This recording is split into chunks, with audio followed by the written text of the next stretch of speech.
All right, so welcome everyone. Thank you so much for joining us. My name is Isaac Grimm. I'm the organizing director with Rights and Democracy New Hampshire, and we're all here together today for an electoral training that's both for folks who are interested in running this year or potentially soon in the future, and for folks who want to learn some of the skills and just the general knowledge of what it means to run so that you can be really effective and powerful volunteer leaders, campaign manager, volunteer coordinator, um, you know, so that we can be really effective in supporting progressive candidates who are wanting to run this year or in coming years in New Hampshire.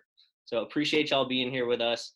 We've got 25 people on. We had about 50 RSVP, so we might have some more people coming in over the next few minutes, but super excited to be with you all for the next almost 2 hours. So what we're going to go through today is I'm going to start us off with just a little orientation about what rights and democracy is and what we call movement politics, our view of how we approach elections, why we think they're important, and why we view them sort of different than the parties do. And then we're going to have some guest speakers. So Ryan Greenwood, who is the National Movement Politics Director with People's Action, which is one of our national networks that has affiliates like Rights and Democracy all over the country. He's going to speak for us a bit about movement politics as a national campaign and just share with us some of the successes and the struggles of that framework on a national level.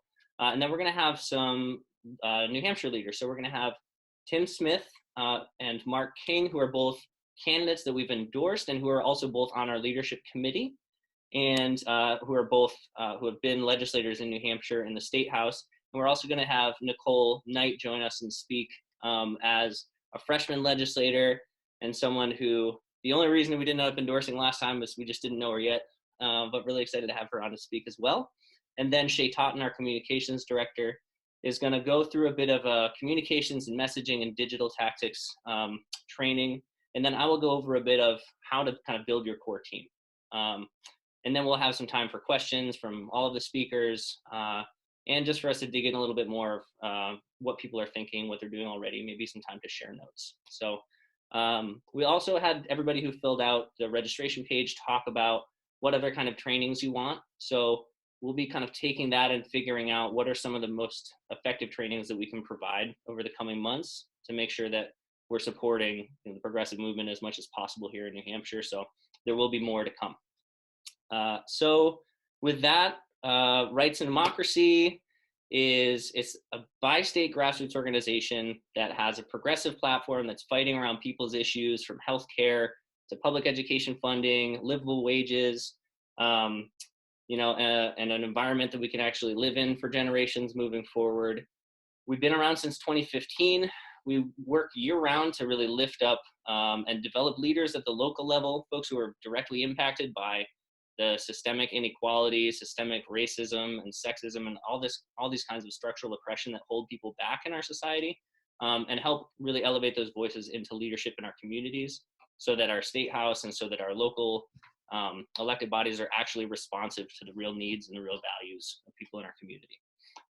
It's all about building people power. And a really important piece of that is elections, right? If we're ignoring elections, we're ignoring what a lot of people view as like the one thing they do in politics, right? And it is a really important avenue for us to organize around.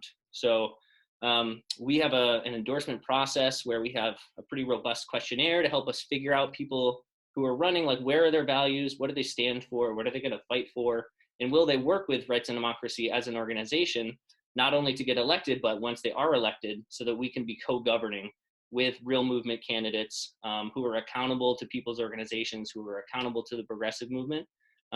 Because at its core, we really should be thinking about how we're not only fighting in the streets, but really seeking to be co-governing with candidates who represent us and who are accountable to us as a whole community, not just to, some lobbyists or to corporate, executives. So we've thrown down in a pretty big way over the last couple election cycles. We knocked over 60,000 doors in New Hampshire in 2018. And we helped flip the State House and the State Senate. A lot of really hard work, and we were really happy to see that shift. There's obviously so much work for us to do in 2020 to set ourselves up to be able to win in the future and to reduce the harm that we're seeing every day in our communities because we have a government that is, in so many ways not responsive to our needs. So we're going, we're going to continue to do a lot of really hard work in 2020 to support candidates and to get people involved in the process, right? Because the way we really look at elections is the day after the election is just as important as election day. We don't just close up shop, right? It's not just about getting people elected. It's about getting folks elected and building leadership in our communities and holding elected officials accountable so that we can actually move forward and improve people's lives and reduce inequality and oppression, right? So this is year round. Elections are a really important avenue for us organizing a progressive movement that is powerful and that can win, but it's part of a larger whole. So with that, super excited to introduce y'all to Ryan Greenwood, who is just a really, really hardworking and inspiring organizer. I've learned a lot from him. He's been a part of a lot of really important work on the national level. So let me unmute you here, or there we go, unmuted. Awesome. And Ryan, are you able to do the screen share? Are you good for that?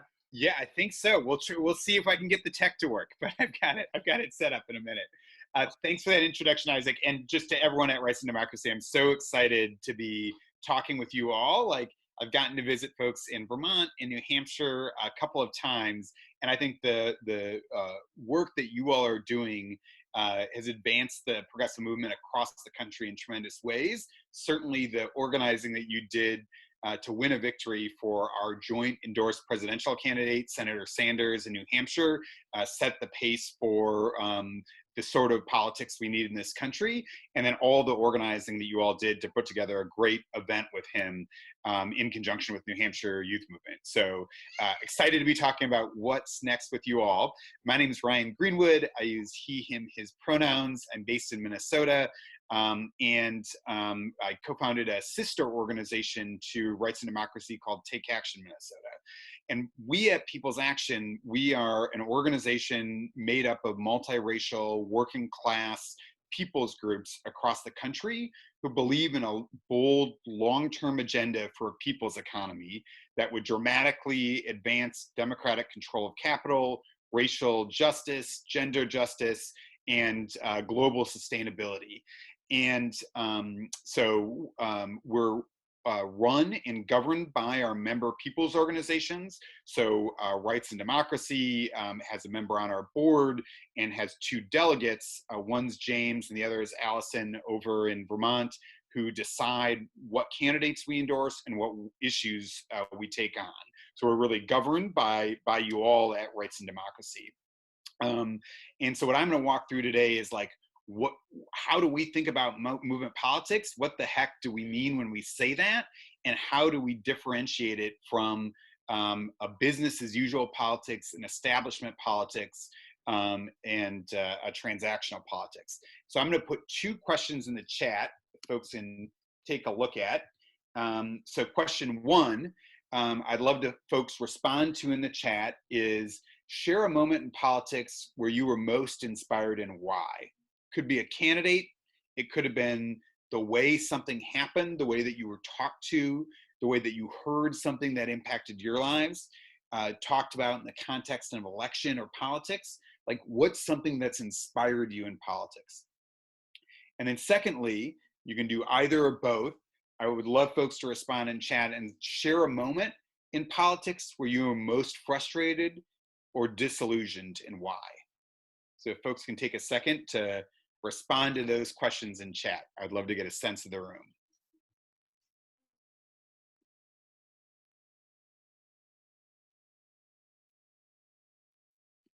And for anyone who hasn't already run through the rigmarole of how Zoom works, if you look at the bottom, there's a little menu of things you can click on, and one says chat. So make sure you click on that, and then it should be on the screen on the right side so you can see what you type in and what other folks type in. Great flag. Thanks, Isaac. Yep, it's in the center there. And I see people putting in some great stuff. Sebastian says, running for a delegate in New Hampshire. Another one is GMO labeling. State rep said, I know what my constituents think they want. I'm going the way they should want. And so that, I assume, is the sort of arrogance that we see sometimes in our elected officials. winning by one vote, an override of Sununu, ride on the death penalty. Certainly inspirational moment. Politicians are real and vulnerable. Mention of being at a breakfast with Bernie, and he picked Walter to ask a question, and just that experience of being able to kind of push.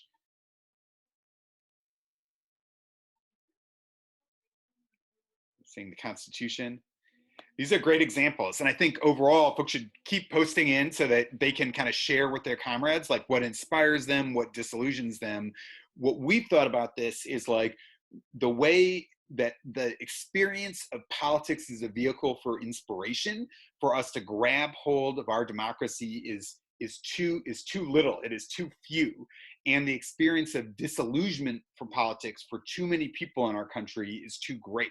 And so what we need to focus on doing is changing the overall system of politics in this country so it actually strengthens the things that inspire people and suppresses the things that disillusions them. And so I'm going to see if the screen share, if I can make it work. This is an outline of the Movement Politics Committee, which is a group of organizations. Can folks see the screen share now? Across the country have put together to say, let's define the politics we're going to organize against so we can focus our campaigns on that, and let's define the politics that we're building. Oh, this is really funny. Okay, I've got to advance the slide. So this chart sort of lays out our orientation around politics. So we want a movement politics where we're actually, through the actions we're taking, elevating people power. The one-on-one conversations we have with voters, organizing with people as human beings, doing direct actions, confronting candidates, those sort of things are the tactics we want to lean into, rather than amalgamating our money and giving it to big kind of corporate-owned media outlets to buy air that dissipates after the election. We actually want to elect people from the movement who are reflective of the actual people in America. So women, people of color, LGBTQ folks, people who have our own life experience and share our values and will act on them. So people who have the actual experience of the multiracial working class. Sometimes it gets said that we live in an apartheid system on the basis of race, class, and gender in terms of who's governed and who's doing the governing. There's a great website called wholeads.us that actually shows jurisdiction by jurisdiction the difference between the people running the show, predominantly wealthier, white, straight men, and the people being governed. And we want to not be in a situation where we're voting for the lesser of two evils. Number three, we want to actually have conversations with voters towards our worldview and our long-term beliefs. Folks can go Google People's Action, long-term agenda for a people's economy, and confront politicians who are bad on race and not aligned with our worldview. Frequently, what we see in politics is that race is weaponized by the right wing, and they use racist attacks to divide us. And that people, Democratic Party politicians, will ignore race because they feel like to raise it up is divisive. And we reject that and say we gotta name racism and meet voters who are conflicted where they're at and actually talk with them about race in America. Raise our money from the 99%, not big money. We gotta build permanent people's organizations and instead of just short-term campaign infrastructure that collapses after the election. We got to, fight for bold issues in the elections and not just say whatever we think the voters want to hear, which is frequently cynical and keeps the voting pool small.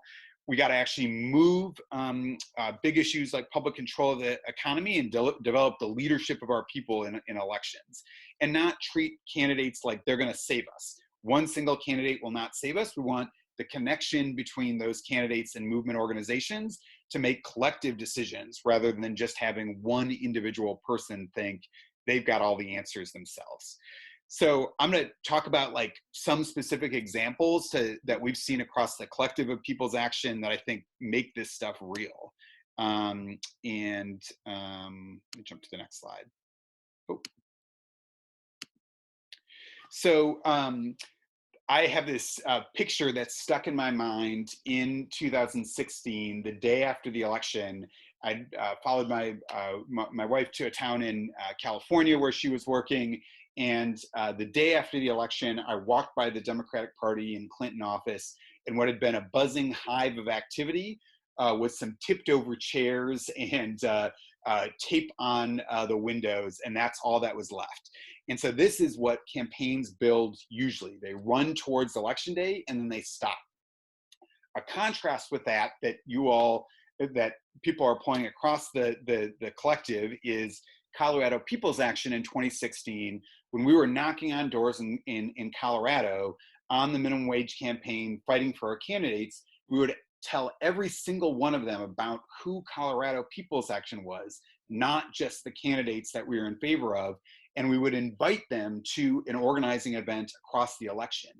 And because in this case, Colorado People's Action primarily organizes in immigrant communities in the Denver suburbs, when Trump got elected, because they had built that vehicle of an after organizing events, they were able to capture and redirect energy of people to combating what was coming with Trump. And ultimately were able to put some of their members who were undocumented in sanctuary churches. But it's because they thought through the election, not just with the election as an end date, that they were able to do that. Here's another example. Andre Vasquez is a Chicago City Council member. He beat the second longest serving member of the Chicago City Council, one of the remnants of the old Chicago machine, a conservative hack Democrat who is bad on a lot of the corporate, anti-corporate and racial justice issues we're fighting on in Chicago. Andre is actually a former DJ. He got involved in Reclaim Chicago, our local group, as a member and as a leader, and made the decision to run for office with them. And so has been making decisions now as an elected alderman in conjunction with his comrades at Reclaim Chicago, our local group. And there's a picture of him with some other elected officials that came out of Reclaim Chicago. He's got the sweater and a mild beard right to the left of the center Reclaim Chicago sign. So it's electing people from our movement, not choosing the lesser of two evils. Final example here, Community Voices Heard Power is a member organization of People's Action. They're based in New York City and in the Hudson Valley. They primarily organize people who live in public housing or on public assistance. And the New York City public housing, their members had been confronting for years some of the worst conditions in terms of the housing authority not fixing maintenance problems in their units, so black mold and other issues. And they saw candidates for mayor in 2 elections ago spending a lot of time with wealthy interests and developers, and to make those candidates see the life experience of their members and spend time with folks who were struggling, they hosted sleepovers of candidates to stay in the homes of the public housing units of their members. And so this is one of their members. She's actually got a Community Voices Heard Power shirt on with Mayor Bill de Blasio. And so that's kind of having our candidates spend time with people in the multiracial working class, not just big donors. So that's a little bit of an overview about how we think about this work. And we're at People's Action excited. We work with you all as a member organization, both for some, kind of technical support. We're happy to run with you during elections, help answer legal questions, share tools and resources we've built. We developed common strategies. So the decision to engage presidential candidates and endorse Bernie Sanders came from member organizations like you all, and then share and cross-pollinate what sister groups have been doing across the country. So they can learn from what you're pulling off in New Hampshire, and folks and you all can learn from what's happening across the country. So I know we got to jump to the local reps, but thanks so much for having me on. Thank you, Ryan. Yeah. If everyone was unmuted, we could hear all the claps, but everybody can clap anyways. Thank you, Ryan. Appreciate you taking some time to join us. And with that, we're going to have some folks who, and Ryan, do you have to jump off, or are you going to stick around for a bit? I do. I have to transition. I'm excited to take, if there's further questions, email them to me, but I'm jumping over to feed dinner to my daughter. So Okay, thank you awesome so to much see for you joining me. all, and look forward to running with you all again. Much love. All right. And I will make sure I get everyone Ryan's email, so if you do have questions for him, you can follow up. So thank you so much, Ryan. Um, and I will share out with everybody the People's Action website and some of the materials that they have around movement politics. So with that, we're going to have Tim Smith join us. So Tim Smith is one of my favorite voices in the New Hampshire State House, both in his social media presence and his his in real life presence. As someone who's just like a fearless and outspoken progressive leader, and someone who has a story that I think kind of grounds him in the real experience of people in New Hampshire who have not had life handed them on a silver platter.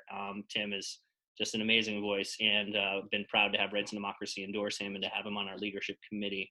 So Tim, we'd love to hear a bit from you, just like about your background, why you ended up running for state rep, and just share a little bit about the opportunities and the frustrations of being a progressive in the New Hampshire State House.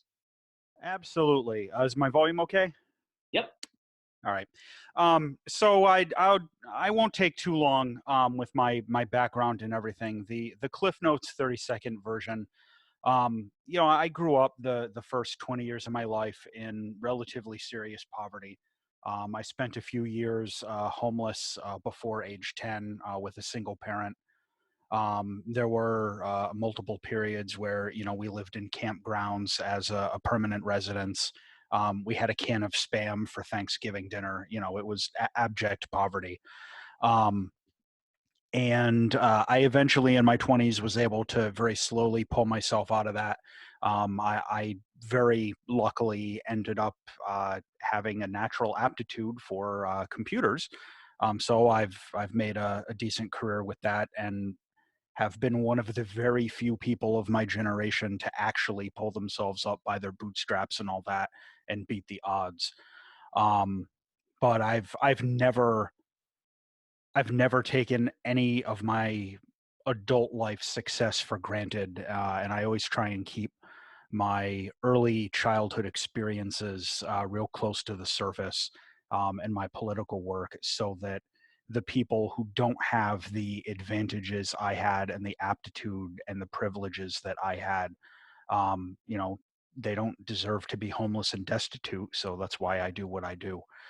Um, I finally got motivated to run for office. The defining moment was the financial collapse in 2007. Um, I was at the time working my first job that had offered a 401k account, with my like $30 in it. And I watched that just vanish, just like in the South Park episode. And I wanted to understand why. So I spent the next year or two in my spare time really diving into how the financial industry worked and like the mechanisms behind the crash. And I was mortified and disgusted with every new exploration. I dug pretty deep. I can speak intelligently about Bermudian swaptions and show you how to calculate the value of a third tranche credit default swap. And it's thoroughly disgusting poison that shouldn't exist.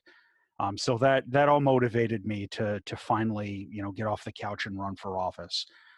In my first election, I defeated a 30-year incumbent and the chair of the opposition party here in the city of Manchester. So that wasn't easy, but I pulled it off. Serving in the legislature, as Isaac very generously described me as a pretty outspoken progressive, um, is exciting and depressing. It is inspiring and it is lonely. It is an existence of dichotomies and extremes.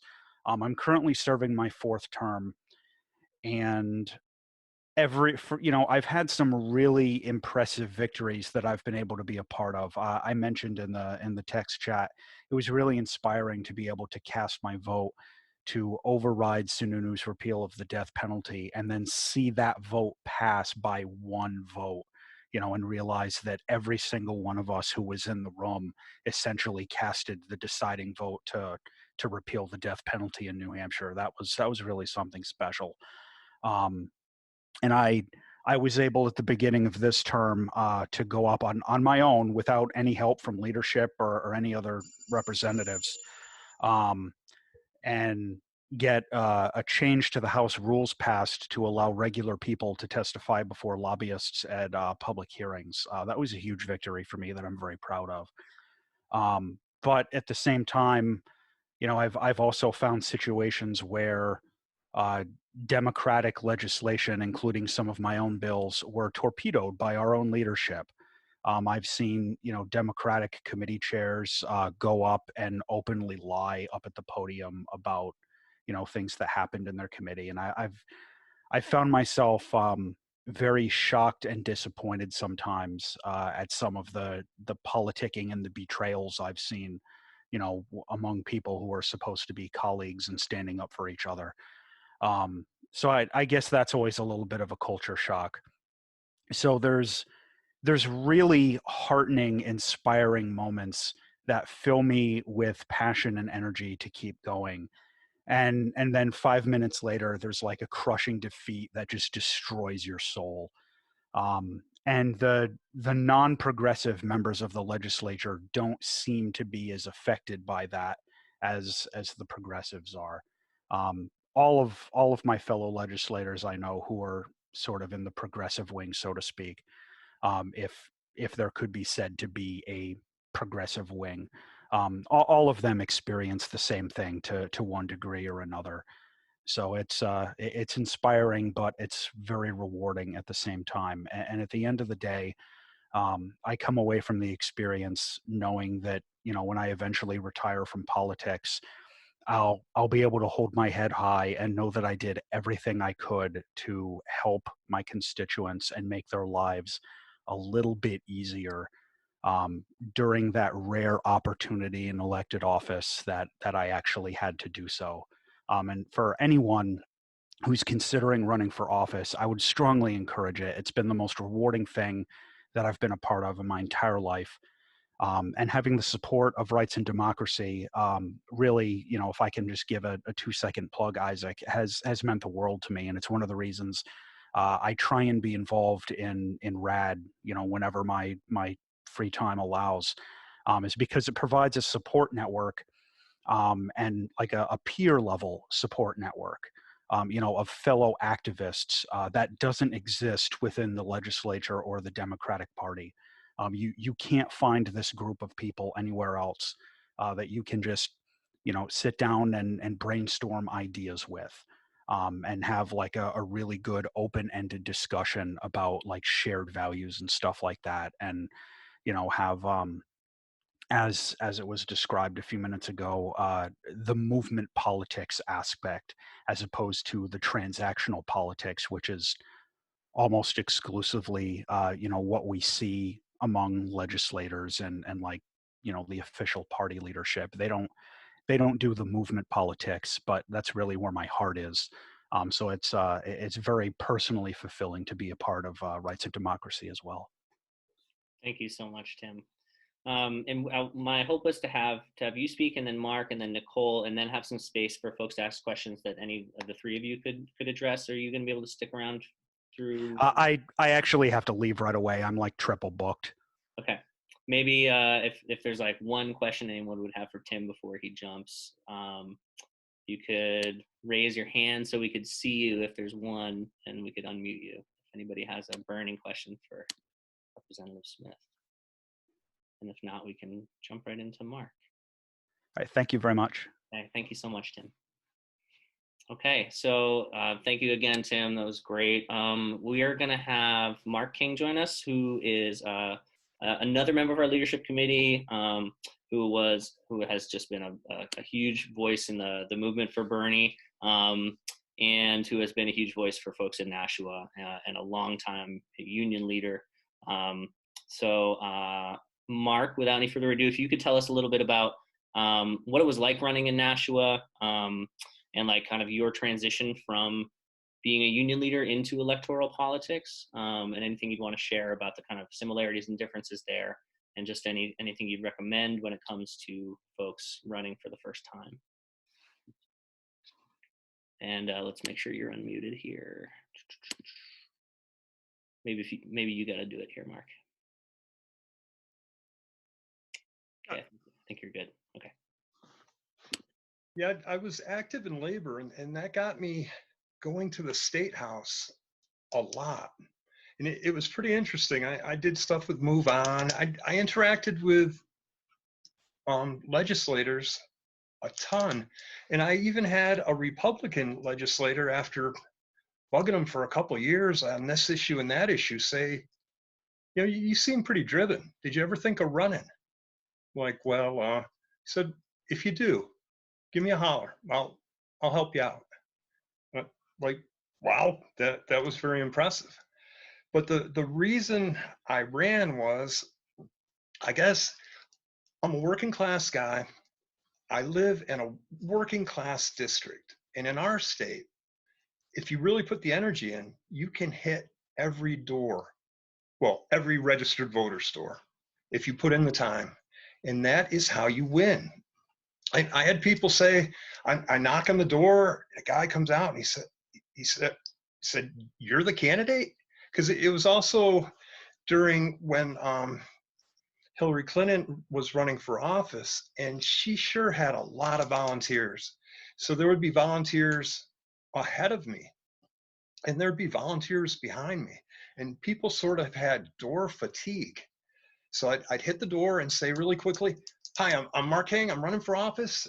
And you wouldn't know it unless I come here and bother you on your steps, because I don't have a budget. I don't have commercials.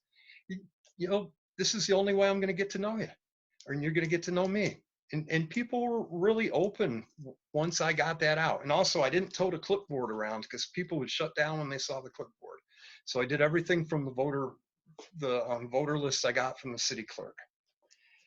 But I ran on environmental issues, commuter rail, which is, would really enliven our whole state, but would really do wonders for Nashua as well. And paid family medical leave and upping the minimum wage, which are all regular working class issues. The people were very, very open, and my district was very Sanders. And I had knocked doors, I'd knocked doors for Obama and discovered Ward 6. And I didn't live there, I lived in Ward 3, but I really liked Ward 6. And once I discovered I really liked Ward 6, whatever candidate, if I was knocking doors for the Jeanne Shaheen in 2014, coordinated campaign, I would try to get Ward 6. And people got to know me. They'd say, like, you've been here before. And I'd say, oh yeah, and that gives you an opening. And also I'd walk up to a house and I'd think, little yippy dogs, and go to knock on the door and hear buck, buck, buck, buck, buck, buck, buck, buck, buck, and the person would recognize me as well. So it was a sort of that technique of politics. I had yard signs.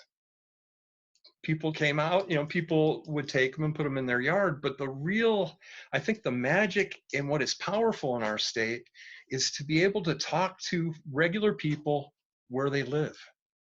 And it really, really worked well.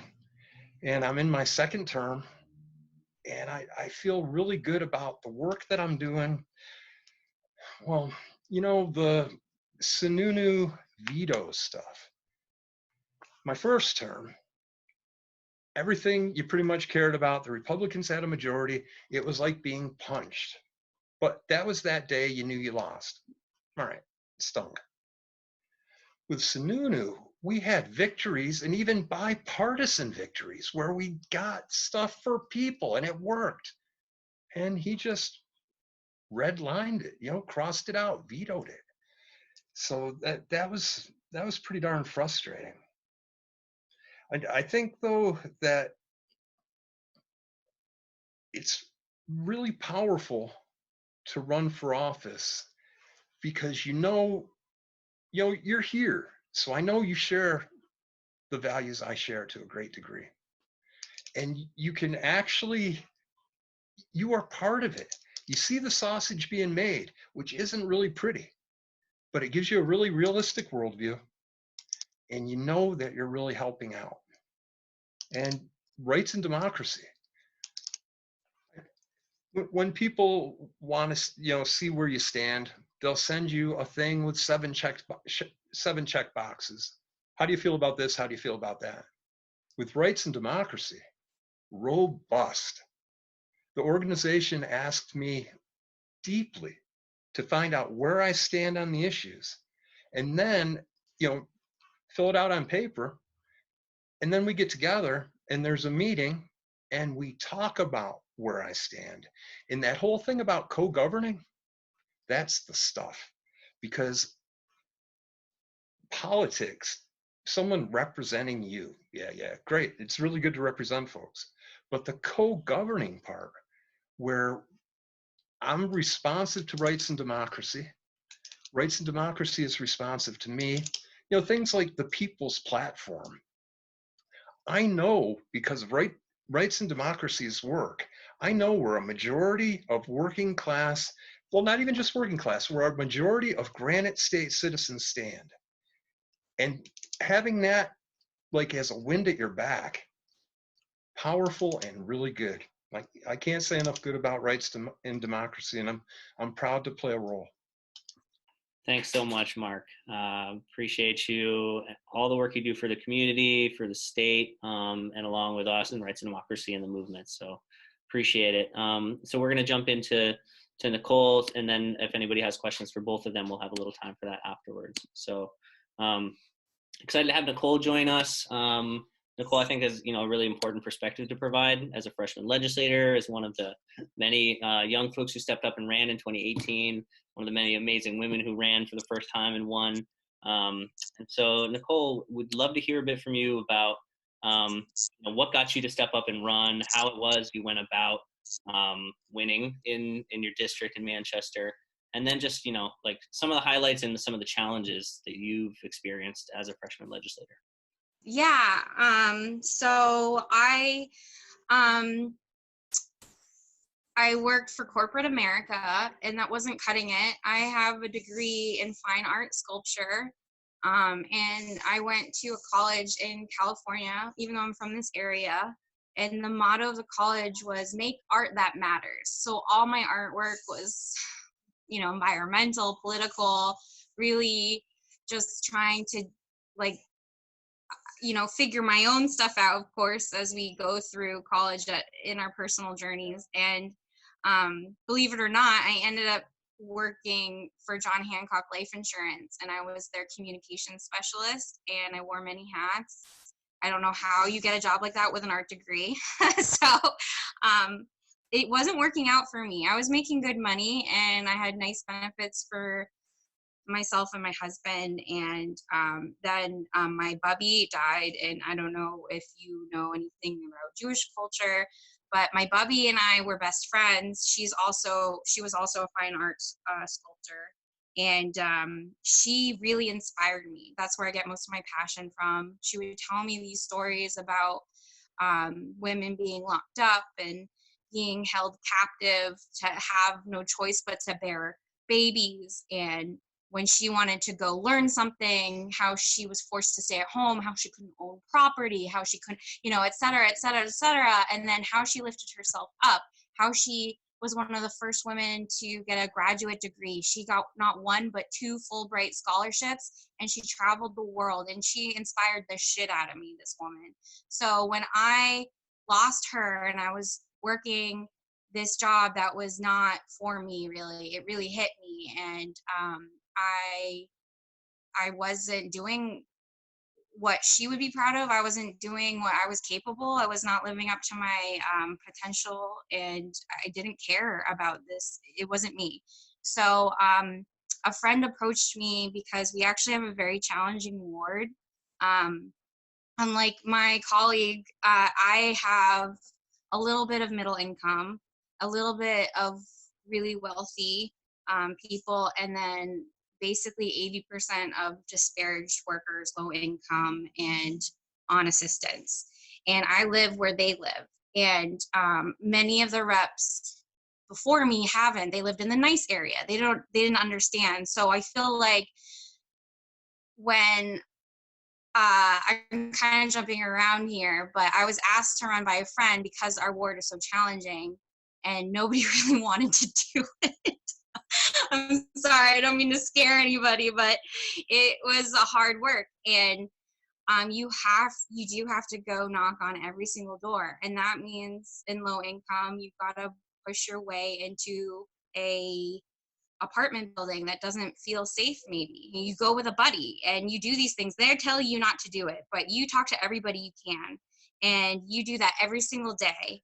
And once you're done talking to everybody, you start from the beginning again. And when you do that, no matter where you come from, no matter who you are, you will win.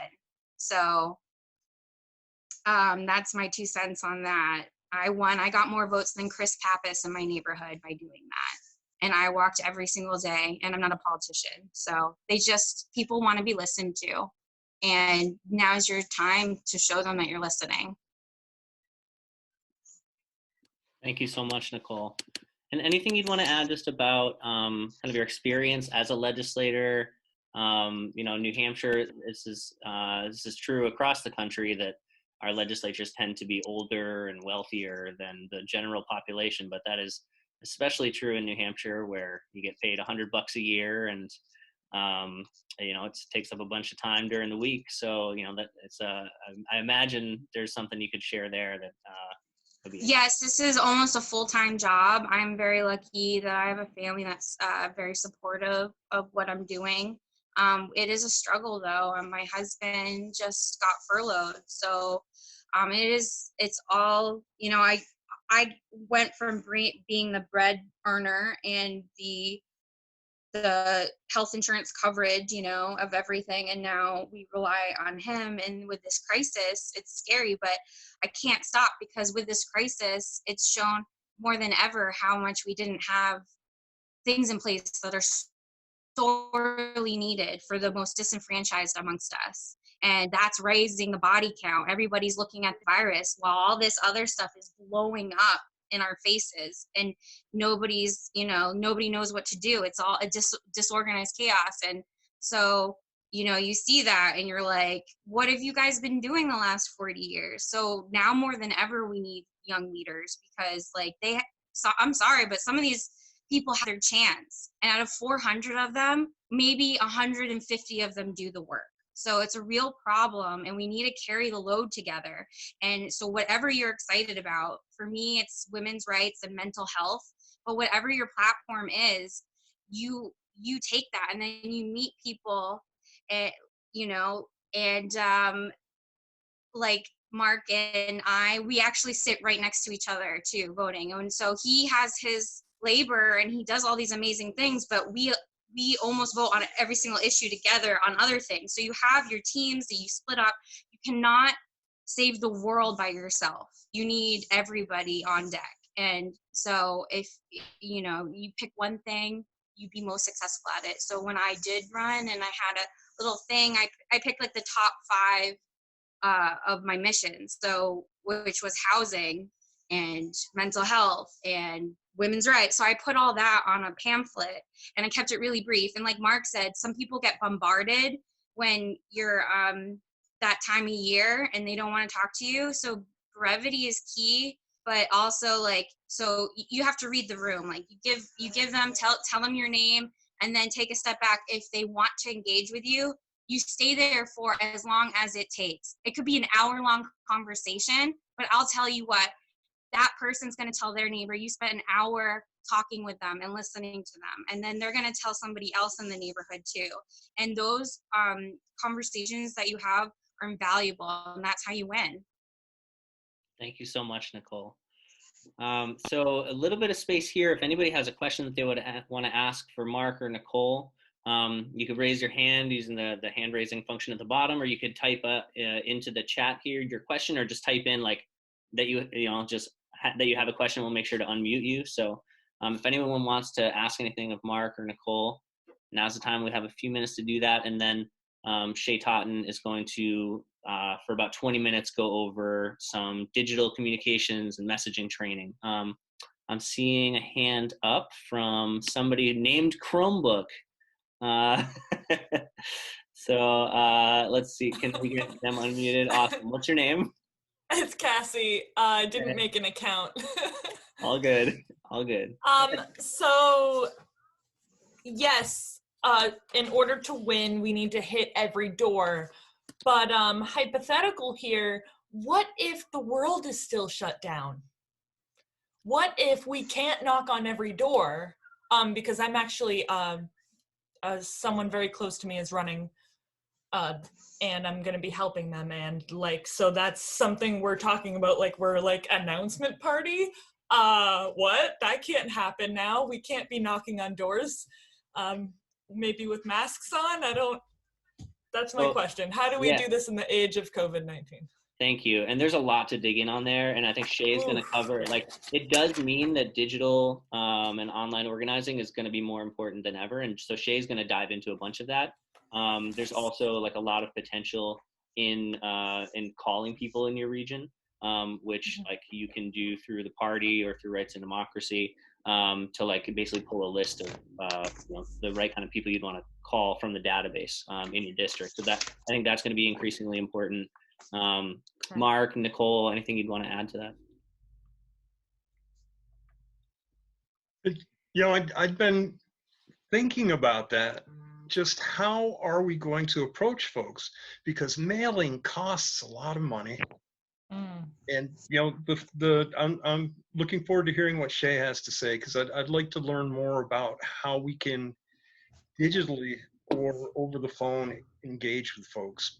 I don't know if you could just walk up and knock on someone's door, hold a brochure up, a palm card up. And there is, I mean, you always can, like actually just go leave stuff at, like do lit drops. And that's even a pretty traditional thing with candidate campaigns. But yeah, there's a ton more that Shay will be able to dig into. And then there's like phone banking, there's mailings, there's lit drops. And we'll kind of have to like just be creative and also see like what is possible this summer and fall, right? What is safe to do and what's not. So we don't really 100% know yet how limited we're going to be in that sense. Nicole, I saw you had a hand up. Well,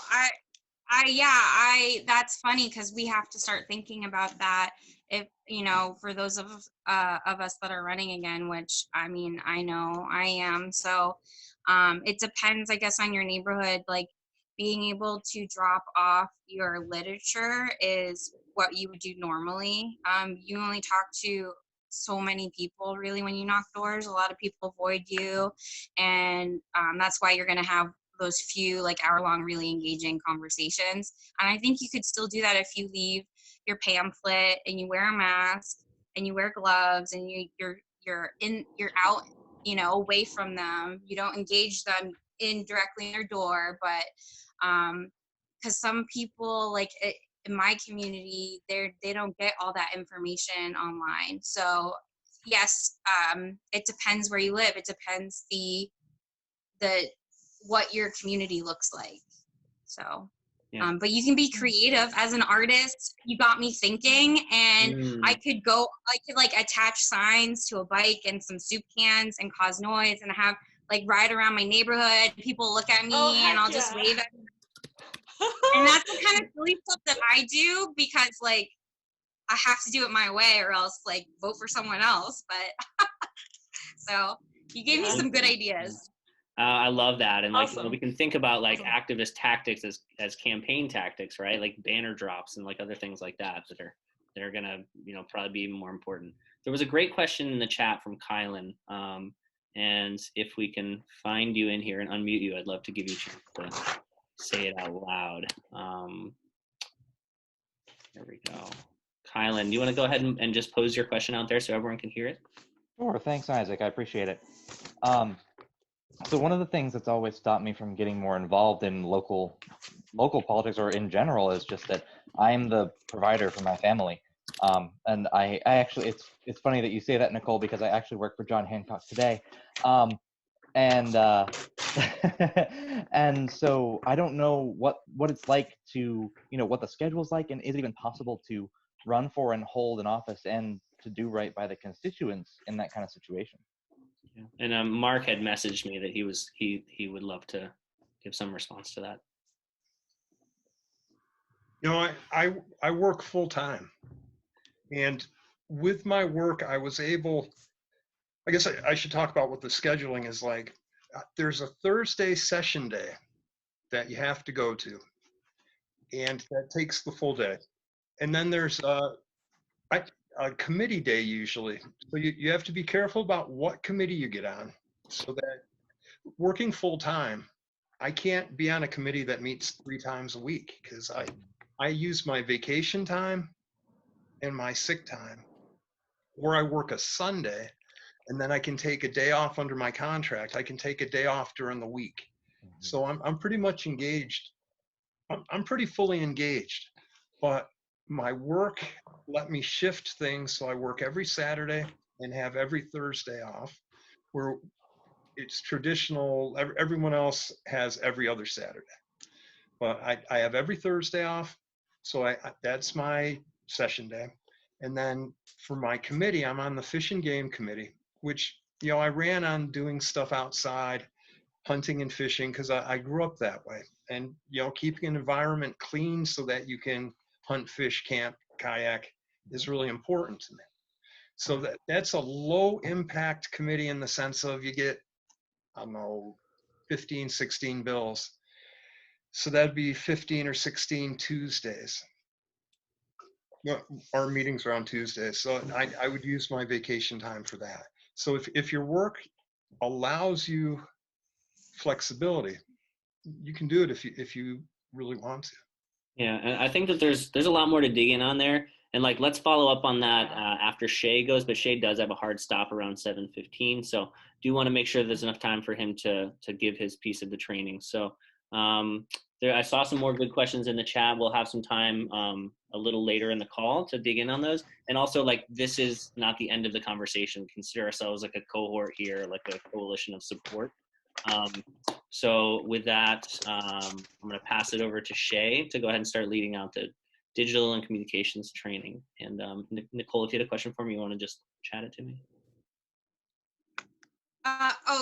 Chat it. I'm gonna go, but we should have another one of these because there's 2 sides to that. Because I am in a high demand committee, and I'm a first termer, and I go almost every single day to the State House, and it would be impossible to have another job. So I don't want to discourage anybody, but our committee had over 50 bills. Wow. So it really does, like, it does depend on what committee you end up on, and like you can advocate for the right kind of committee, but there's a lot to dig in on there, and like but I'm just gonna like put a hold on that for now so we can make sure we get to Shay. So thank you for the question, Kylan, and thank you, Mark and Nicole, for your time and for like your really important perspective there. So thanks so much. All right, Shay. All right, so I'm just going to put a couple of questions in the chat, and I apologize for having a hard stop at 7:15, but we are leading out another political training in Vermont, you know, for folks from more diverse communities and doing some support over there for running from sort of more previously sort of, you know, very underrepresented and marginalized communities. So we are going to, I'm going to jump off after that, but I'm going to put a couple questions really quick here in the chat. I'm going to run through a couple of things since people have tactic questions. I'm going to run through some framing stuff just around sort of messaging in general, sort of how to, what are the best tips and tactics in order to frame your message to voters and to different audiences, and how you can do that on different issues. We won't be able to do like a full sort of full-on training in terms of more of the sort of how to write these up, but certainly as something that we do on the comms team here at Rights and Democracy, and Annie is on the call as well from our team, is that we do have, you know, we do a lot of this kind of work with our members and with leaders and with folks who, you know, come through the sort of political process. We do this on a more in-depth basis. So anyway, I'm going to share my screen here and get started. Okay, can folks see that? Yeah, good. All right. Um, all right. So I just put those questions into the chat. So people should feel free to sort of just, answer, some of those, because what I'm hoping to sort of give you right now is the sort of the tools to start building some messaging based on these issues that you really care about, and sort of what are the value words, and why do we sort of say this? I'm going to sort of talk about a little bit about why we try to have these negative and positive values associated. Is because the way in which that we mostly, that's not working. Oh, I see. So when we think about an issue and we think about various values, we think about these things are framed in a certain way that this is how sort of people understand political issues when they come into when politicians or anyone else talks about them.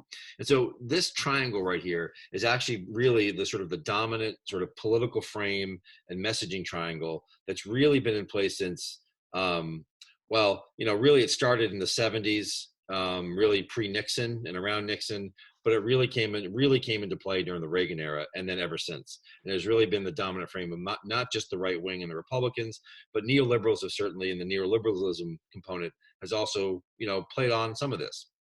And really, what are those three pivots of this triangle? Well, individualism, right? So, pull yourself up by your own bootstraps, every man, person for themselves, the rugged individual concept, right? Choice, competition, the market solves everything. Anti-government, which was really, Reagan's, linchpin and continues today. Grover Norquist, wants to make government so small you can drown it in a bathtub. Well, I think we're seeing the impacts of what happens like that during this crisis. And also, I'm here from the government. I'm from the government. I'm here to help you, which is what Reagan used to say, were the words that, should strike fear into everyone.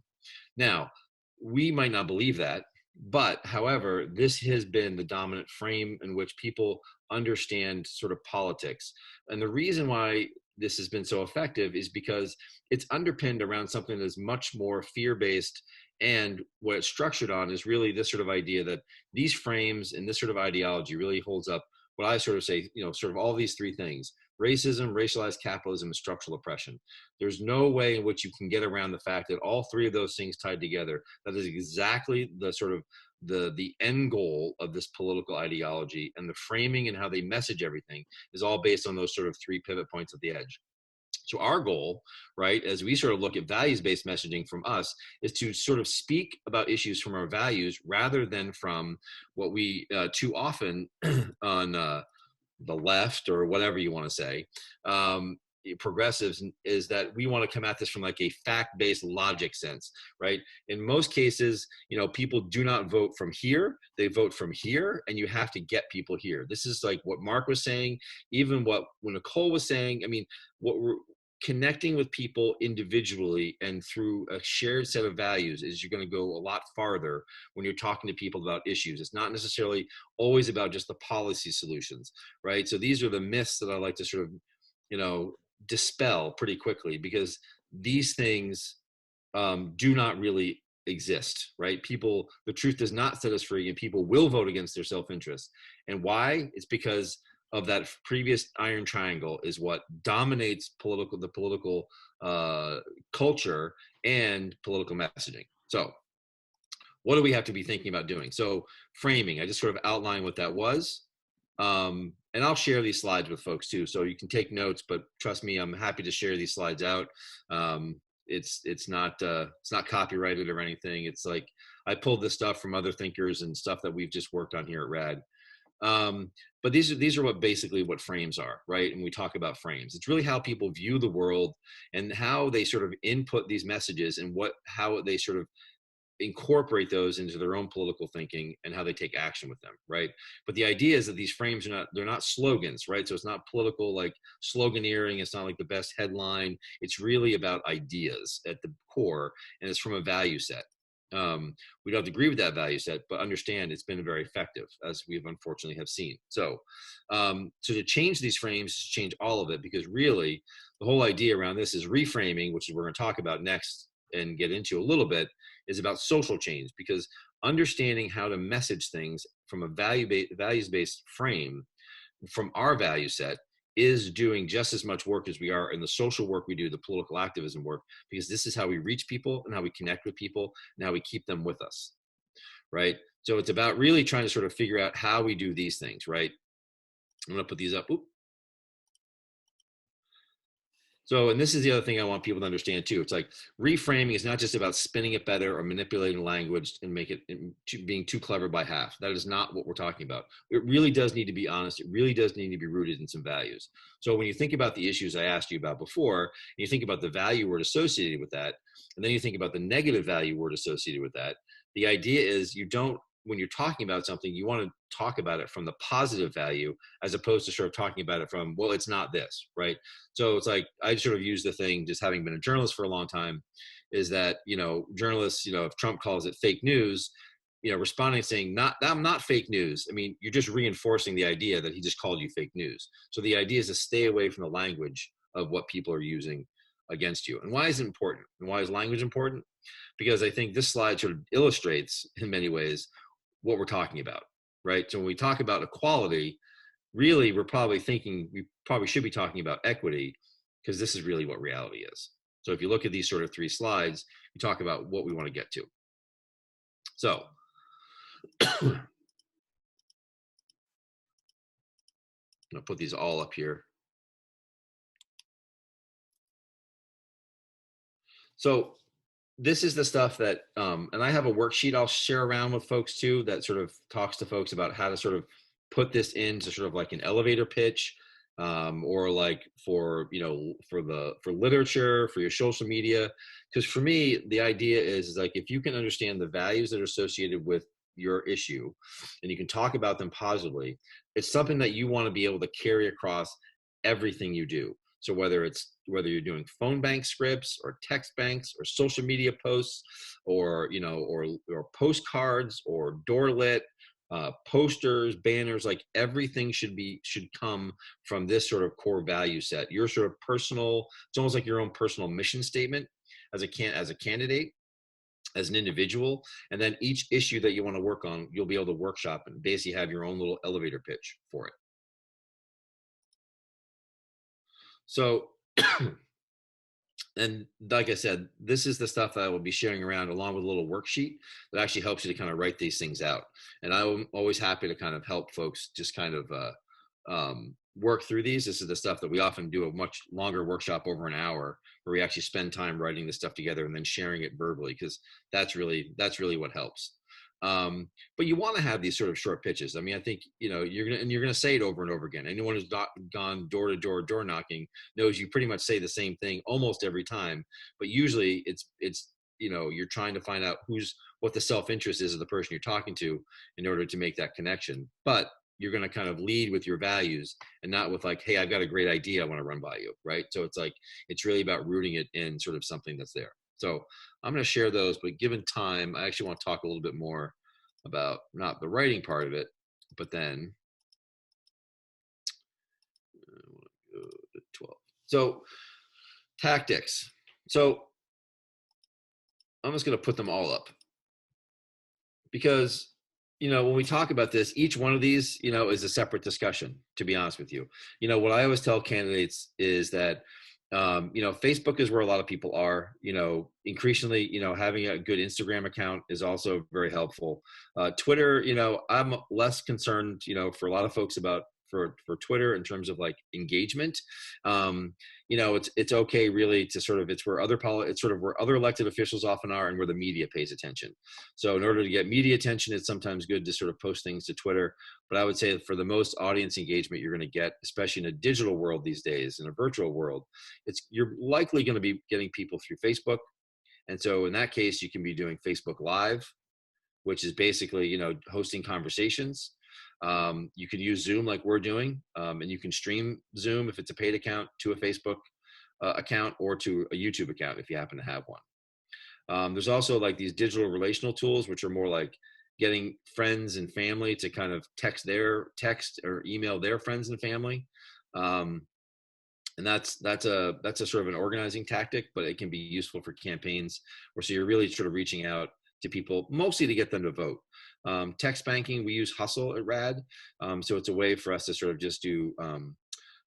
You probably got these if you were on Bernie's campaign list. He did something. It wasn't Hustle. He used something else, but they have these so you can respond back, and there's back and forth, and you can actually write scripts for your volunteers to actually use that, and it's a way to reach people by cell phone because not a ton of people have landlines anymore, or if they do, you can still then reach them potentially through a phone bank, which I think is the other, I think came up earlier, because we just don't know when we're going to be able to sort of do that kind of like heavy door knocking again.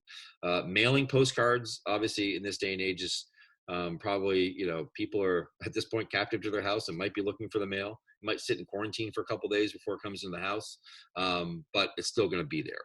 And then, bigger, larger things. I mean, art is always really good too. So and posters, I don't mean just sort of like, like big blown up pieces of your small lit, but it could be artwork. And I think that's something that, we don't often do enough of in our sphere of activism, which is actually incorporating more artwork into it in a way that actually engages people and gets people to be thinking about candidates. We did that here in Burlington, Vermont, where I live.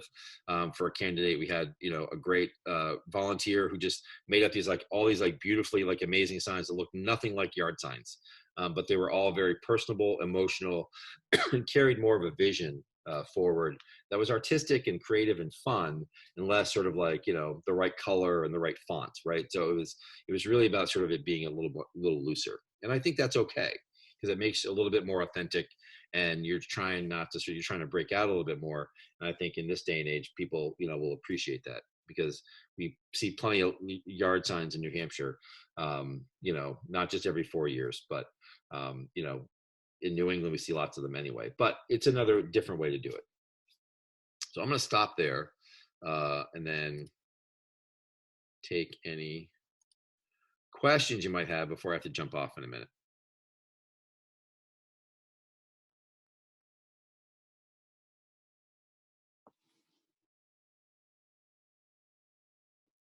You're probably muted, so if you do have one, you can type it up or do the hand raise or just type in that you have a question in the chat.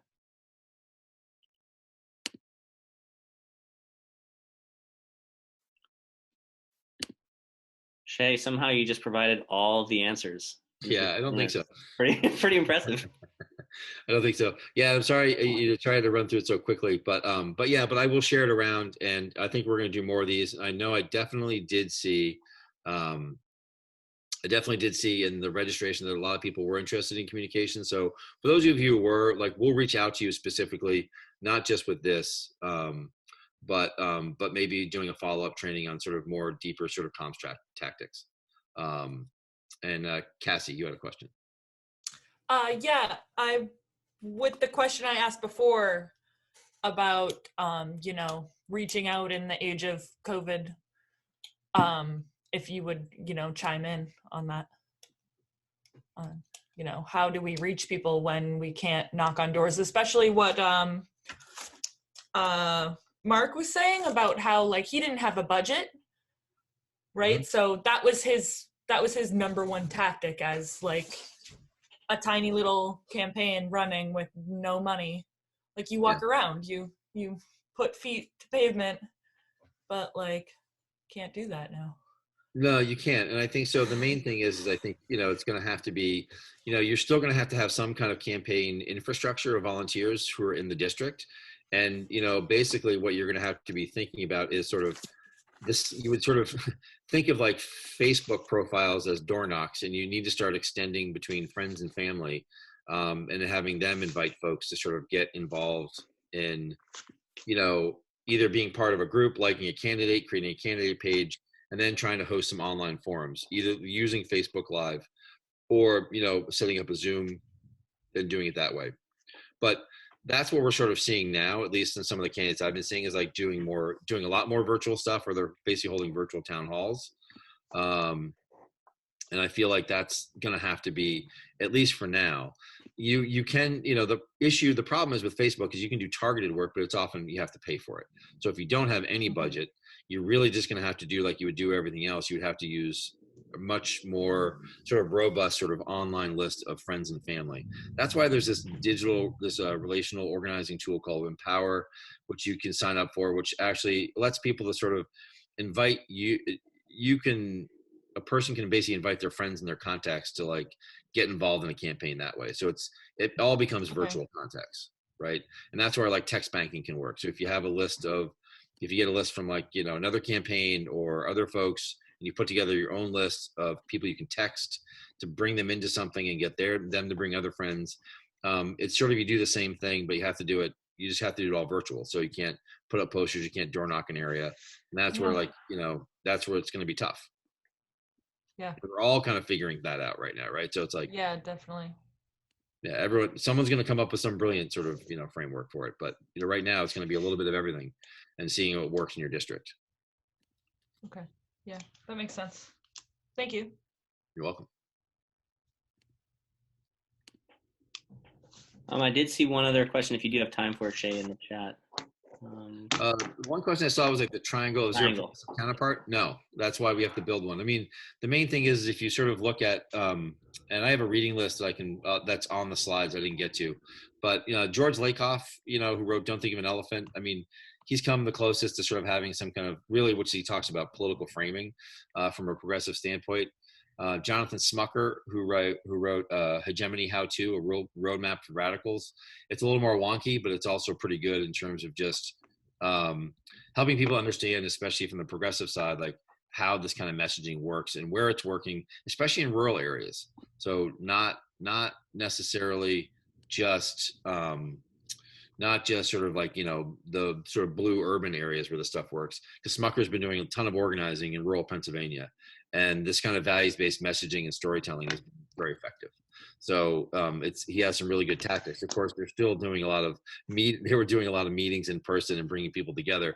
And that's much harder in this age because you have to rely on people who have broadband potentially, or at least a good internet connection, and providing other tools. And there's a lot of accessibility issues that come up when we start talking about virtual meetings that I think, we're still, a lot of us are trying to figure out how to make this all a lot more accessible for folks. So that's still, I think, a work in progress. And I think, we all need to be thinking about it a lot more. And we all should be in that sort of digital space.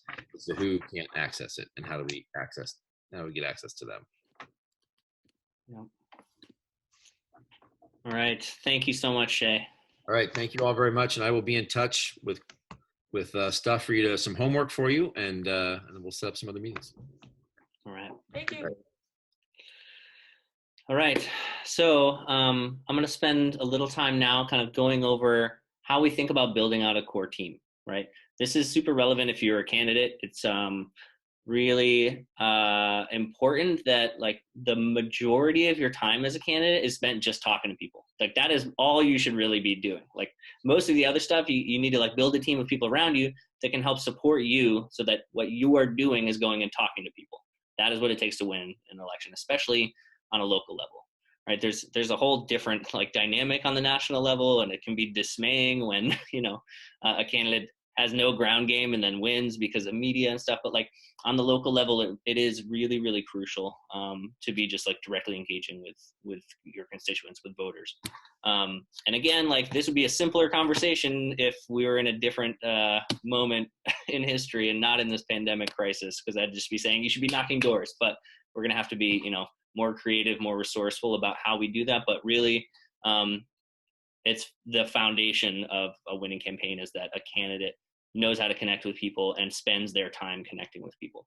So for you to be able to do that, you got to not only just be going out and talking to a lot of people, but you want to have a team of people around you who are like ride or die, helping you win. Like they are your people. They are helping get together your mailers. They're helping do your outreach to, build for events. They are worrying about the finances. They are putting together the mailer. They're putting together, the lawn signs, like so that you are not having to worry about those things. And your time, your like precious and limited time as a candidate is freed up to be talking to people. That is the most important thing. So I'm going to go over a couple slides here. Just give me 1 second to bring that up.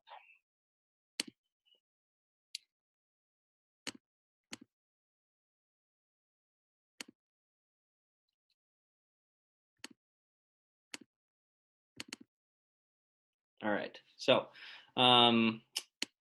this is in some ways a presentation that I could be giving about just organizing in general. And I didn't really bother making that many changes for how we talk about this from an electoral lens and as a candidate, because to be honest, it's not that different.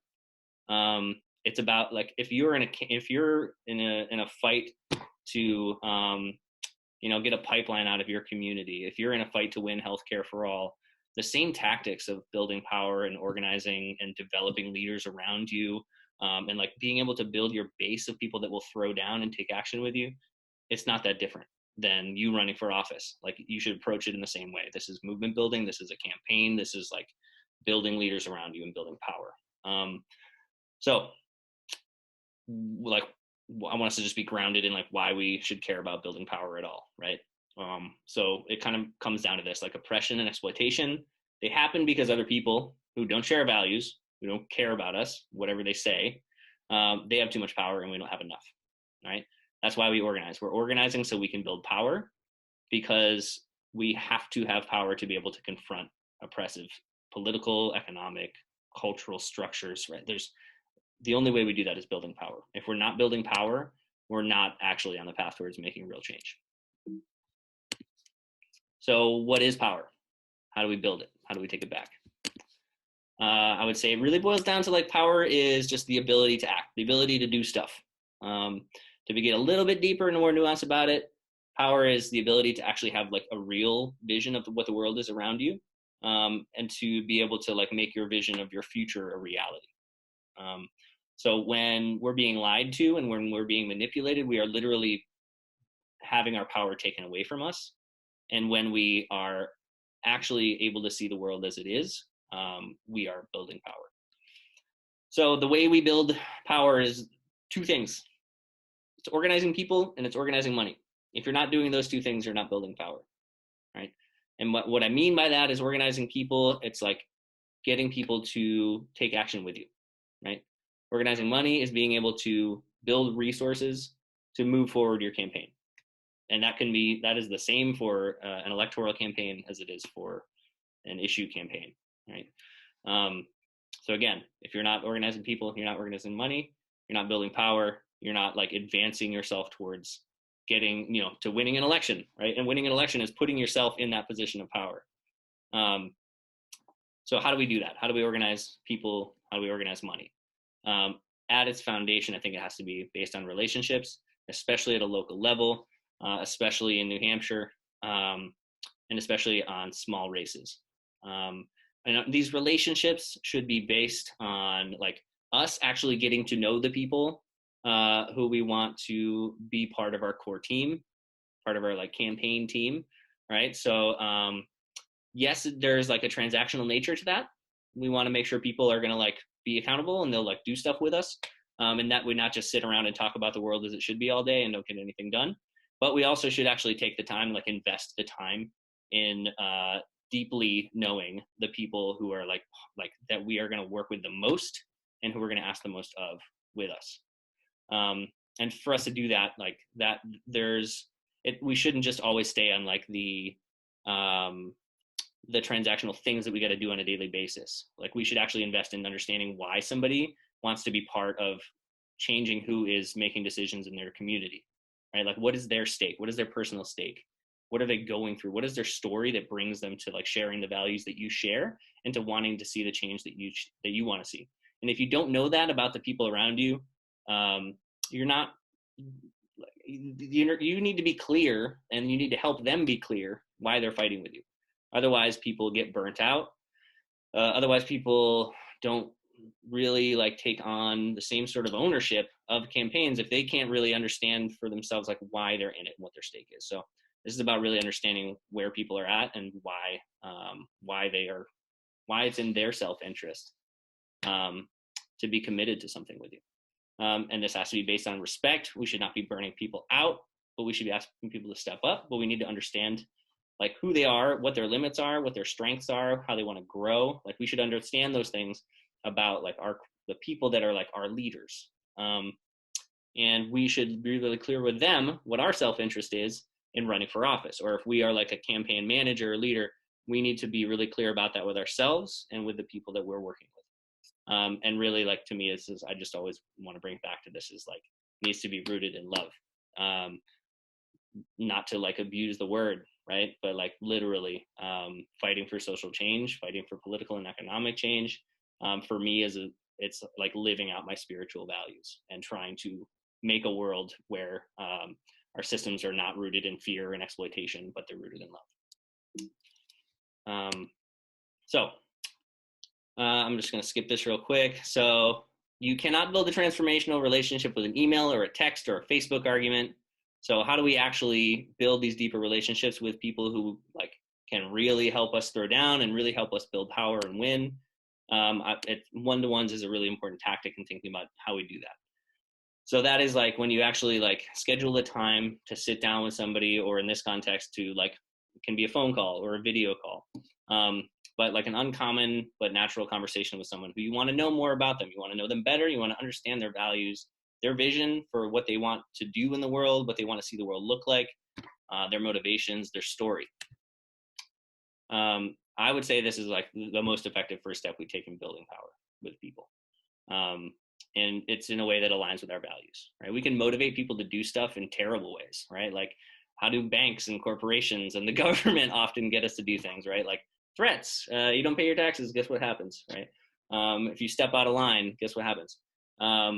Ads are manipulation and lies in large part, right? So that is like, when you can manipulate people to do what you want, that does not align with our values. So this is an approach to getting people to act with us in a way that is actually in line with our values, which I'm going to hazard a guess and say that people share those values of human rights, democracy, care, right? So the goals of having a one-to-one is to like build a public relationship, like a relationship with someone based on shared interests, shared values, and shared goals. It's to build trust, so in the future you can hold each other accountable and be able to have conversations that are sometimes difficult. It's to uncover someone's core issues, their story, their self-interest. Is to help that person get more clarity about like what it is that you can do together and like actually why they do care about it, because a lot of people don't get asked what their story is, or like those deeper questions behind their opinions and their feelings. And also like how they want to grow and what skills they want to build and what the power they want to build. People don't get asked those questions enough. And you can learn a lot from people when you go deeper about the issues facing them, facing the community at large, and you can just learn a lot more about your district and about your community. So a good one-to-one, it takes courage, it takes curiosity, and non-judgment. We are not trying to judge people. And this is true just for like you knocking doors as well, or having conversations with people you don't know. Judging people right off the bat is never a good way to actually move people. And you know, how to go about it is like actually schedule a time for it, ask deep and probing questions, ask why questions. So if you ask someone what the most important issue to them is, and they say healthcare, right? You shouldn't just say, oh yeah, healthcare, the system's terrible, I'm going to tell you all these facts. No, you ask them why. You ask them like, why does that matter to them? And then you ask follow-up questions to actually get to the story behind that. You can never really ask why too many times. 70-30, like you should not be talking most of the time. You should be listening a lot. So 70% of the time. And it's really helpful to take notes. If you're like really serious about building a lot of public relationships and like moving with people, it can be hard to remember. So it can be really helpful to take notes after you have these conversations with folks so you remember the important things about them.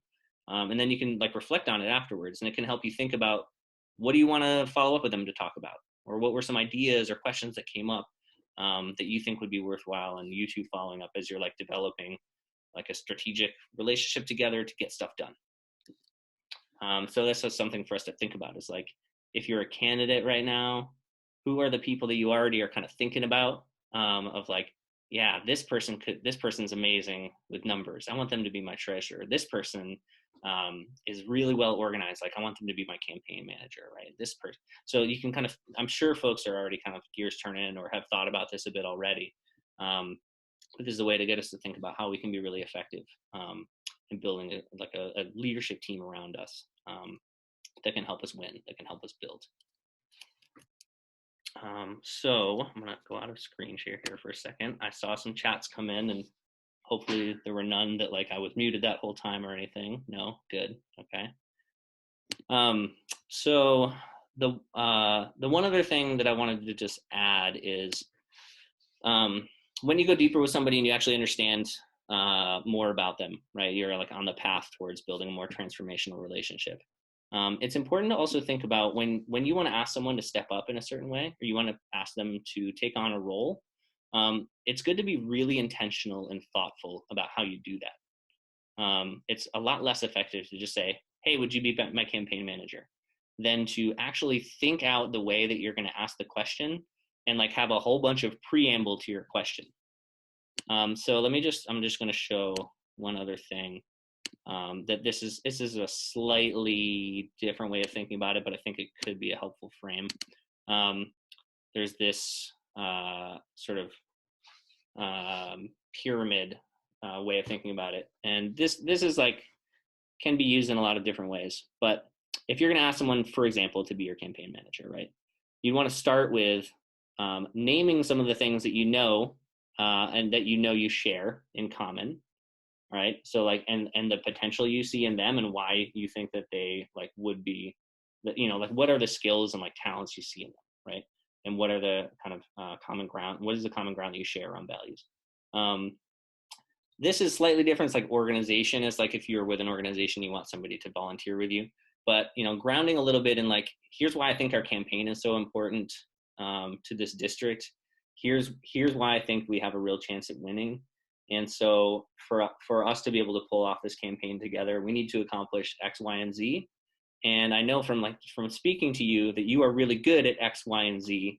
And I need to be able to win. I need to be able to do as much as I can, reaching out directly to voters. And I need somebody I can really count on who has these skills to help run my campaign as a campaign manager. And like being really specific about that and being like, so I wanted to ask if you would be my campaign manager. I think it'd be amazing, right? So like actually setting that up and being intentional and like planning out asks that you make of people is gonna just be a lot more effective. So when you're intentional, when you even like plan and write out the way that you're gonna like proposition someone to take on a role, it's gonna make them feel a lot more valued because they are more valued and you like have thought it through. It's gonna help them understand why it makes sense for them to take on that role and that you've actually put the thought into it. So it'll be a lot more likely that people will step up and will throw down with you. And also that like those people will have a lot more clarity as to what they're signing on to. All right. So that's kind of the next step from when we kind of have gone deep with somebody and gotten a better understanding of their skills, their vision, where they want to grow, what they want to accomplish. Then we kind of really think about like, okay, what is the next step I want to take with this person? And then I want to really intentionally think through how I ask that of them. So saw somebody like that I said ride or die. All right, that's great. If anybody has any questions, I'm just gonna like unmute everybody here. So if you're making lots of noise, everybody can hear you now. So if anybody has a question that they want to throw out there, I'd love to hear it.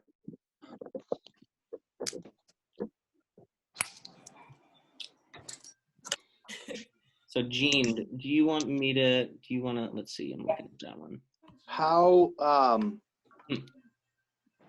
ahead. how would I go about like picking which positions I might want to run for? Great question. What's your name and where are you from? It's me. It's Footloose from Manchester. Oh, hey. Hey, Good to see you. Yeah. Wait, Great what was question. your name? Footloose. I was trying to Oh, think. hi. I'm also in Manchester. All right. Nice. Yeah, Frank here runs Humble House in Manchester. He's done a lot of amazing work with folks in recovery in Manchester. Yeah, so I'd be more than happy to follow up with you and like look at where there are openings. Some of it really depends on like what kind of time commitment can you make? What is the level that you want to start running at? Because you could run for school board, you could run for alderman, like a not as high up of a statewide role. Some people start there so that they can kind of get to know their really local community better and maybe like build their name recognition a bit on the local level, and then that can sometimes make it more feasible to win when running for a higher level like state rep. So it really depends on your district, and it depends on your own personal, like how much time you have, how much commitment you can make, and your ambition of like what you want to go for. So that's something I'd be more than happy to follow up with you and think through a little bit. Sure. Cool. Thank you. Yeah, totally. Any other questions? Actually, I have a question for Nicole if she's still with us. I think yeah, Nicole, are you still there? She's muted, but yeah. Yeah, I'm still here.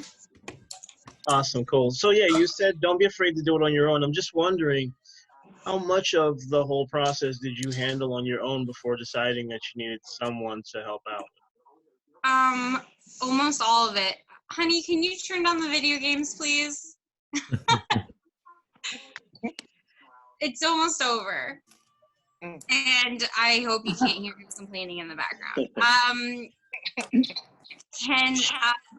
So a better question would be, how much money did I get too?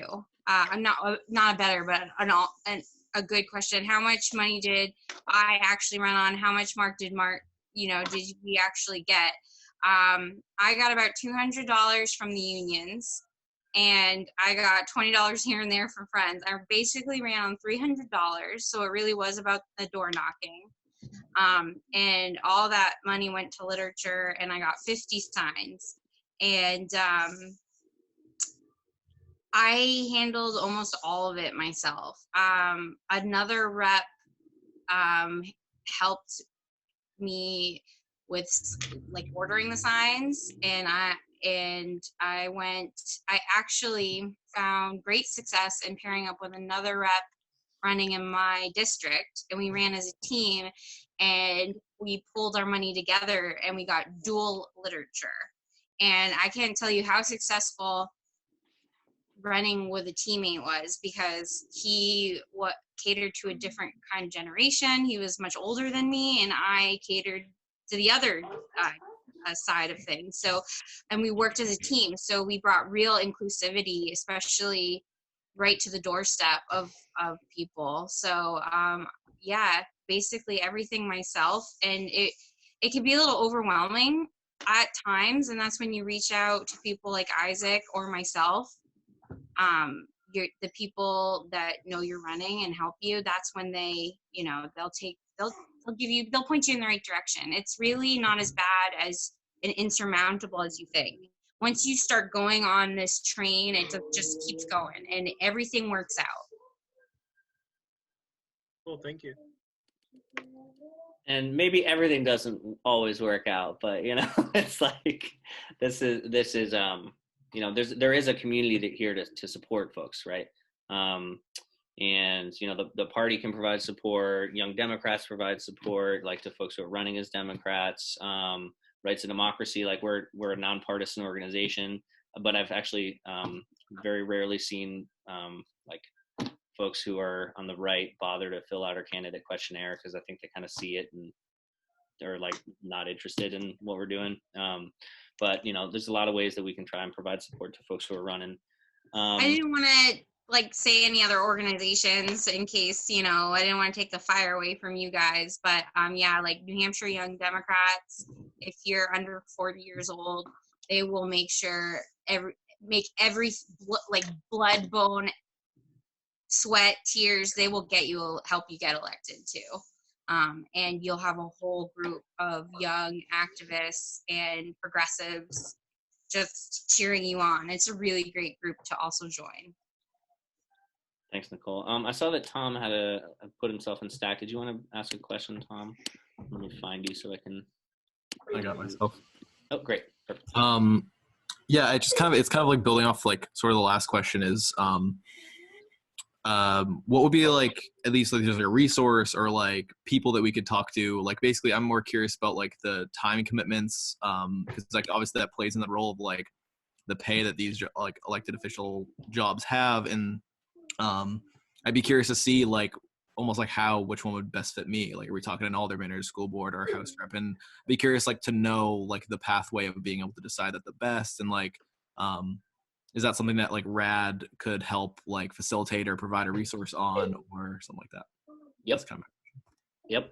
And also connecting you to folks who are, sort of allies who are already in some of those roles, because they're going to be able to answer those questions best. Someone in your town who is an alderman, and like being able to pick their brain. So like, yeah, making those connections. Absolutely. Great. Gene Lewandowski had a question of like, if we don't plan on running for office, should we be more focused on supporting good candidates than promoting issues between now and November? So that's a really interesting and a good question. And I would welcome other folks' thoughts on this too, but I don't think that it should be an either or question. When we are running or when we're supporting a candidate, it should only be because we agree with them on the issues and we think that getting them elected is going to help us move forward and win on the issues. And all of the outreach that we do in support of a candidate should be also outreach to talk to people, find out their stories, educate them on the issues, and like get them involved in the movement, right? So like what we're always trying to do with folks who are like Rights and Democracy endorsed candidates is like not only going out and talking to people, but also inviting people to become a part of Rights and Democracy, right? And then we bring them in so that they're getting our emails and our calls and our texts, and they're getting looped into issue work, right? And they're getting educated, and we're trying to also get them involved in the electoral work. So I think that they should be hand in hand. I think it also should be partly based on like, what are you the most motivated and inspired to do? Because like you should listen to your heart and listen to your gut on that. Because I'm not going to say like at one moment in time that one is more important than the other, but that we should like try and weave them together as much as possible. Anyone else have any questions? Timeline when you're running for office at the state or local office. When do you start? So I could say some things there, but Nicole, do you want to take a crack at that? I believe the filing deadline's in June, right, Mark? June 12th. Yeah, and but you can start campaigning at any time. Just make sure that you fill out a form if you start using any campaign money. You just have that all organized and in place. And even if that's your own money, like you donate to yourself, you just want to like keep a little bit of a documentation, even if it's like $100. And it's just because there are slime bags in the state house that will like find any reason, whether it's $2 if you didn't, if you get the attention of somebody, you're doing something right, but you also want to protect yourself. So, just keep your money separate from what you spend on your campaign is a good strategy to start with. Personally, I may start early because I don't really want to campaign so much as I want to provide resources for my community in this time of crisis. So I'm thinking about using my own campaign finances to put out resources, call lines, and everything that I can at the local level for my people. I will have to put on that card if I use my campaign finances that even if I didn't, because I am a public figure, I have to say that like this was paid for by Nicole Klein-Knight. So in a way I'm already campaigning. I'm not trying to look for an avenue. I just want to get that stuff out. So it can be tricky. You have to think like, unfortunately, on the defense sometimes to protect yourself, or because if you're doing something right, you will make enemies. Yep. And I mean, that's another thing, right? It's like entering into the public arena and like actually building power means you'll make the right enemies. And like you make enemies to be proud to have, right? And so there's risk and tension and conflict that comes in politics. But that is something actually to be embraced, all right? Because that's the only way we actually like, if we have to get in the fight, right? Because there are people who don't care about making other people's lives better, right? Like people who really need it and don't care about being honest and don't care about playing dirty, right? So we need more people who are like rooted in these kind of values to be stepping up and running, even though it might feel really hard and really icky sometimes. But it's crucial. So I want to flag that like Nikki Forty was on the call, is saying if you want someone to support who's running in a really tough district in Litchfield, look her up. So her website's in there. I also pasted in the, and we got other folks here who are like, I will follow up and like make sure we have a list of everybody who's running, and we'll, share like I'll put it out there, and then anybody who's cool with having their contact info shared, we can have this be a thing where we can follow up with each other and continue the conversation and like even one-to-one. I also put in the website of like how to file for office on the New Hampshire Secretary of State's website. I will send all this stuff as a follow-up as well, because I'm not sure if you can even copy from the chat in Zoom anymore because of weird Zoom bombing stuff. So Bonnie had something she wanted to add. Let me find Bonnie and unmute, unless Bonnie, you can figure out how to unmute yourself. You're good. All right, awesome. I'm Bonnie Wright from Salem. I'm running for state rep for the third time. And I have already started campaigning in a very subtle way. I have decided to do a blog on my website on the COVID-19, and I'm sharing it on all of the town Facebook pages. I'm getting a lot of people connecting with me that I would never have a way to connect with. So finding an issue and talking about it regularly, whether it's on Facebook or on a website, is really cool. And today I reached out to NHDP and asked them to create a call list for me. So they gave me a list and they screwed up. So I'm gonna have to go back to them. Surprise, surprise, with all of the registered Democrats in Salem. And my husband's name isn't on there, which is kind of weird. And only about a third of the names that should be there are there. But what I want to do is start calling them. I'm active because of Salem. I'm active in the town committee. And so I'm going to start calling people, inviting them to the committee. But I'm going to be talking with Democrats in my town between now and filing period. So once it's filing period, I can start working on the undeclareds. So that's going to be my strategy, I think. Thanks, Bonnie. I think we have time for one more question before we do just like some eval and closing and talking about next steps. Any last person have something they want to share? I want to say something really quickly. Yeah. If anybody's really intimidated and want to get their feet wet, a really good way to do that is write a letter to the editor, to any newspaper, and just 3 paragraphs, really. It's something short, and see what kind of reaction you get. Maybe you get a lot of people agreeing with you, and that might encourage you to keep going and see how much support and how much, of your community is paying attention to stuff like that. Thank you, Nicole. And that's a good flag for me. I'll make sure in the follow-up that I sent, we have like a letters to the editor op-eds guide, and it has a list in it of like how to submit letters to the editor and op-eds to like dozens and dozens of newspapers in New Hampshire. So it probably includes your town. So I'll make sure I share that out with everybody. You see, Nikki wanted explanation of what progressive means to people. So just super briefly, the term progressive movement, I mean, there was like the original kind of progressive movement in the early 20th century, which came on the heels of the Gilded Age, which had staggering levels of inequality, only surpassed by now. And it was a movement basically to stop what was at the time this massive and unprecedented level of monopoly and corporate consolidation, which is dwarfed by today's standards, right? Like, I mean, but so the kind of term harkens back to that like original era of progressive reform that was fighting back against like these huge monopolies that were forming. So there's pieces of it that at that time, right, had all sorts of problematic stuff going on because the norms were very different 100 years ago. But yeah, generally, I mean, I think it is somewhat of an umbrella term, but I think it could be differentiated from like establishment liberal as something that is more oriented towards kind of anti-war, anti-imperialist foreign policy, that is more to the left on redistributive economic policies, more inclined towards universal solutions rather than smaller tinkering kind of means tested reforms.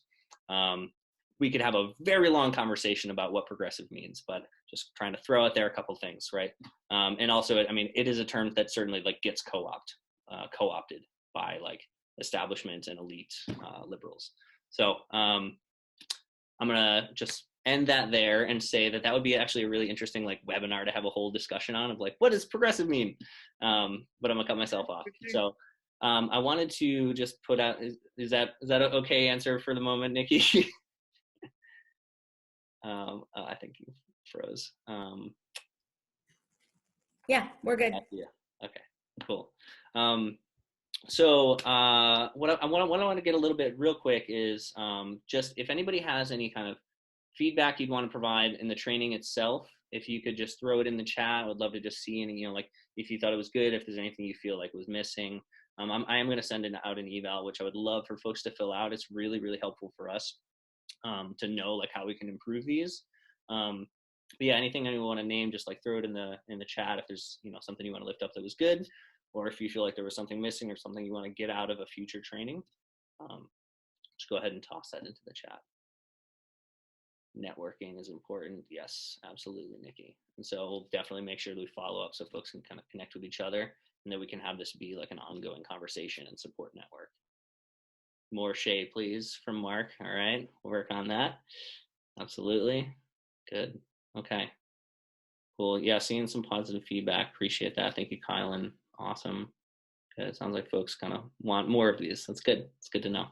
And we did have, we had over 60 people RSVP. A lot of them came in pretty late. So hopefully, like, I did get the link to everybody. But there was, a bunch of folks who had RSVP'd who weren't able to make it in the end. So we'll make sure we get the video to everybody. And then I think it'd be a good way to follow up and figure out, like, what is the most strategic next step for us to use our time together. And it sounds like more messaging and comms, more figuring out what effective strategies are in response to lockdown of our world. And we'll just kind of like field feedback from everybody. So last thing is like just kind of an eval. Everybody, I want everybody to just like throw a word in the chat for how you're feeling right now. Just like where you're at, how you feel, throw it in there, type it up.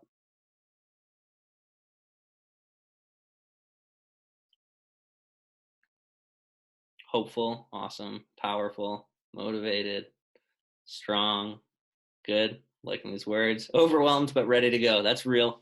That is very real. Optimistic, ambitious, yes, good, powerful. I love it. You can keep them coming in. That's awesome.